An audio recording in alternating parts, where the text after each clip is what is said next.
Hi everyone, it's Roy from Tallneck Tech, and I'm back again with a couple of builds I want to share with you, just to go over a couple of the parts that I think are worth checking out right now. Hyte, who's a PC case manufacturer, just released the Hyte X50, which if you haven't seen it yet, it's probably the coolest looking ATX case that's come out in a long time. It has this kind of bubble design to it, and they were showing it off, I think at PAX or at one of the recent expos, and it looks incredible. It's available in black and white on Amazon right now, and in lavender, red, and green on their website. So if you're interested in checking it out, it's available on pre-order for November. It's sitting at, I think, $159.99 to pre-order at the moment, so very cool case. I thought I'd draft up a couple builds for it. The Thermaltake 300 is also on sale at the moment.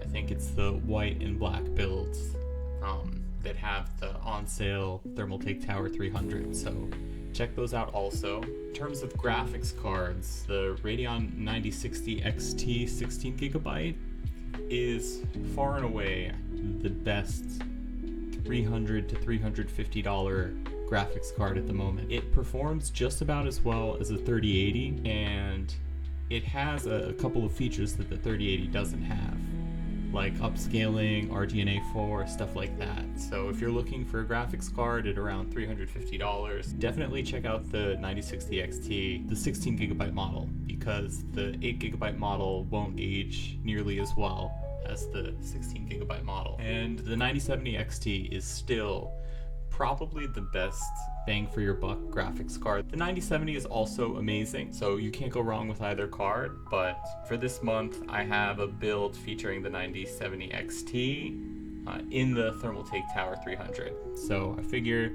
we can check out some of these builds and we'll take it from there. We'll start with this build in the Jonsbo D32. I did a build for someone recently in the Fractal Pop Air Mini that had just about these same parts. This build is probably the best PC you can build for about $1,200. The 9600X goes well with the 9060 XT. The Jonsbo D32 is basically, it's like the best knockoff of, I think it's called the Asus Prime 201 case. They look almost exactly the same. I think the only difference is that the Jonsbo case is a little bit cheaper. I like the look of it a little bit more. It's kind of up to preference. I really like Jonsbo's cases. For what they charge, they really do make amazing cases. Other than that, this build is more or less the standard.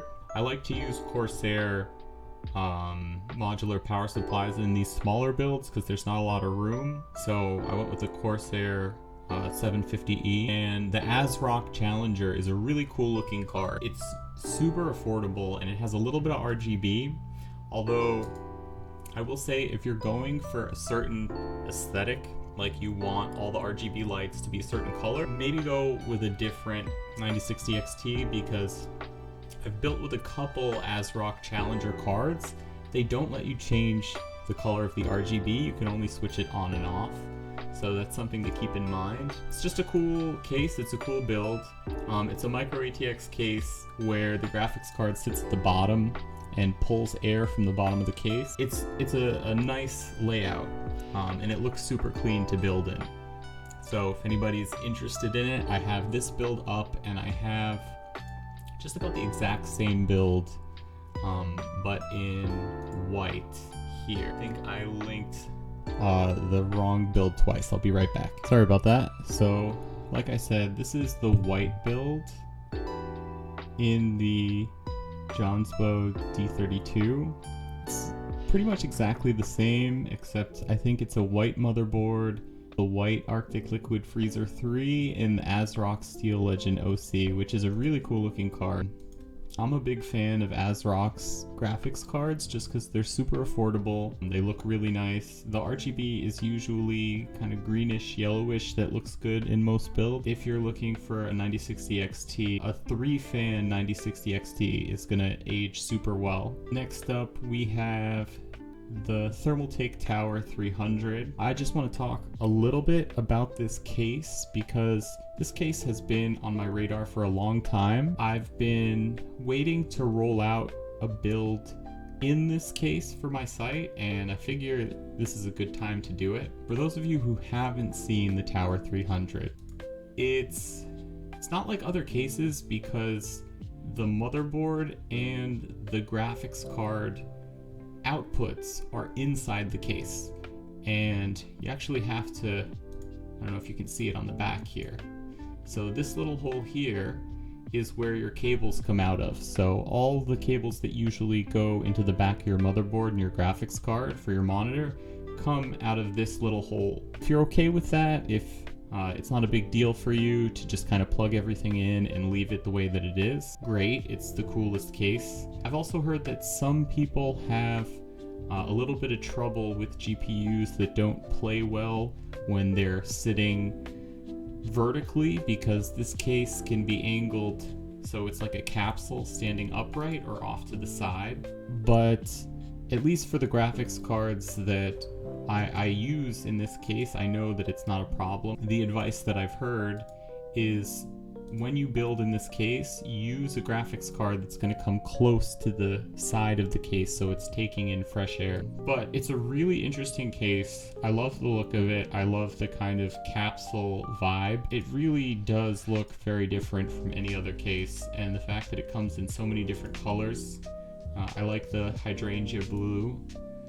And recently they came out with this color, the peach fuzz, where the inside is like hydrangea blue and the outside is almost a salmon pink. It's so cool. It's such a vibe. I went with this case and I tried to design something around the 9070 XT that I thought would look really cool and also be worth it, because when you're spending something like $150 on a case, you want nice looking components. You know, you don't want to have a display case like this and not have anything to display. So this is what I ended up going with. Let's go back here. So in a lot of the promo pictures of the Tower 300, there's a cooler that has a screen. I don't really like building with screens unless they're very high-end screens, because most of the time the drivers are bad. So I kind of went one down from that. I like Lee & Lee as a company, and they make an infinity mirror AIO where you can change the color of the infinity mirror LEDs, and rather than messing with drivers and kind of going crazy trying to get the drivers to work, this ends up working way better and it still looks really cool. So I went with that AIO and another ASRock graphics card, because the ASRock coolers are just so nice looking. So again, these are LEDs that are fixed as a certain color. So if you're going for a certain color scheme, maybe go with another 9070, because these are locked to the colors that you see in the photos. So the green, yellow, it's not going to change. If you're not into that color, just get a different graphics card. But yeah, it's an awesome case, and it really does look very cool. At this wattage, I think maybe even an 850 watt power supply wouldn't be such a bad thing. Maybe I'll actually update these builds. But other than that, these are really solid builds, and I think the 7800 X3D is at a really good price right now. And with a 9070 XT, it's going to be a really solid gaming computer that'll last you a while. Okay, that takes us to the RTX 5080. I have been talking about the Hyte X50. If you watch Gamers Nexus, they've already done a couple videos on the Hyte X50, but it's such an interesting case, and it really looks distinct from almost every other case, and they go into it in the video, but some of it is that there's shapes in the Hyte X50 that aren't really in any other case. This kind of rounded bubble aesthetic is very hard to do, and one of the project leads at Hyte was talking about how complicated it was to do this in production, and that they almost considered scrapping the entire idea and making it out of plastic, but they decided that eventually they found something that worked for manufacturing. So this is a very unique case. I don't think there's ever going to be anything else like this. Of all the different colors that it comes in, I think the lavender and maybe not the green, the pink are my two favorites.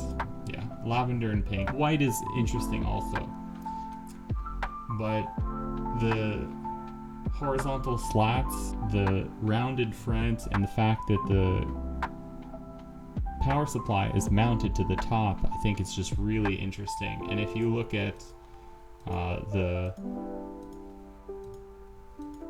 photo they have where they built inside of the case, this is a render, but the layout of it is just so cool, and they use the power supply fan as an intake for the top of the case, so super interesting. There's an Air model that's not available, which I'm assuming means it's either sold out or nobody's buying them. So yeah, very cool. And this AIO is an AIO that, as far as I know, you can only get on Hyte's website. If we go back to my post, here are the two builds that I had. I'm just going to click on the white one because it's more interesting looking to me. I listed this with a 5080 because the 5080 has finally come down in price to the point where it makes sense to recommend. I have the Hyte Thick Q80 Trio, which for $350, it's kind of steep for an AIO. It's just that it's such a cool looking screen that I feel like to build this without the screen is to kind of do injustice to what Hyte envisioned when they made this case. So I have it in the parts list. You can always use a cheaper cooler if you want to save some money. At the moment, the 5080 is harder to find in white. It's more expensive by about $150, which makes no sense, but that's kind of PC parts in a nutshell. Sometimes the pricing really doesn't make sense. So if you want to save some money and just want a white build, you can always buy a cheaper AIO and the 5080 in black. I think specifically the PNY 5080 is a lot cheaper in the United States. So those are just some suggestions. And then the 1000-watt power supply is probably a good call because 5080s draw a lot of power. You could get away with an 850 watt or even probably a 750 watt in this, but I think 1000 watts is just safe because when you're pulling that much power across the 12-volt high power rail, you want a good power supply. That about wraps it up for the builds for this season. It's not even really the builds of the month anymore because nothing changed for such a long time that it wasn't worth updating. Those cases are really cool looking. And if you're interested in buying a computer from me, either using any of these parts or if you'd like me to build any of these for you, I don't have these up on my website just yet, but I will in the next month. You can take any of these builds links and put it in my build your own page, and I'll quote you a price for one of these builds. Other than that, thank you so much for watching. I'll see you again soon, and I have a build planned in the Fractal Ridge coming up, so I'm going to be posting that next. I'll see you guys soon. Bye.